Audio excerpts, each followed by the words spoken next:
MD બનાવવાની જે lab ઝડપાઈ છે એના અંદર 1 તારીખે અમે કેસ કરેલો અમરેલીમાં 232 ગ્રામ એમડી નો, એમાં જે આરોપી પકડાયેલા જે તે વખતે 2 આરોપી જે છે નાસ્તા પડતા હતા, એમાં કુશાલ રાણપરિયા અને ભરત લાઠિયા બંનેને ગઈકાલે ઝડપી પાડવામાં અને એમની પૂછપરછ દરમિયાનમાં ખબર પડી કે બ્રિજેશ ગુજરાલ ભાલોડિયા જે છે એ આ ડ્રગ જે છે બનાવતો હતો, કારણ કે પોતે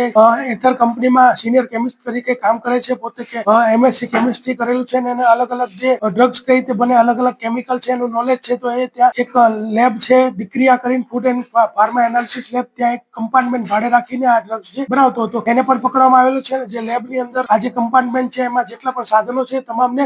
જે છે મુદ્દામાલની અંદર લેવામાં આવ્યા છે. જે મુદ્દામાલ છે એની વિગત આ પ્રમાણે છે કે ત્યાંથી છે ફનેલ છે, ફ્લાસ્ક છે, પંપ વેક્યુમ છે, ડિજિટલ વોચ છે, વજન કાંટો વગેરે મુદ્દામાલ જે છે જપ્ત કરવામાં આવ્યો છે. જે અલગ અલગ કેમિકલ જે ત્યાંથી મળ્યા છે, કેમિકલના જે નામ આ રીતના છે કે ટોલ્યુન્સ કેમિકલ, પ્રોપિનોલ ક્લોરાઇડ,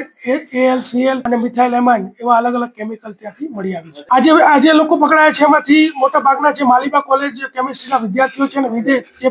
પકડાયા વિદેશમાં લંડનમાં જે છે વ્યક્તિનું નામ જનક જાગાણી છે, એ પણ આ લોકોના ગ્રુપનો જ સભ્ય છે અને એ ત્યાંથી આ લોકોને ગાઈડ કરતો હતો અને ત્યાં સપ્લાય કરવાનું છે એનું ગાઈડન્સ પણ આપતો હતો. જે અત્યારે 16 ગ્રામ જે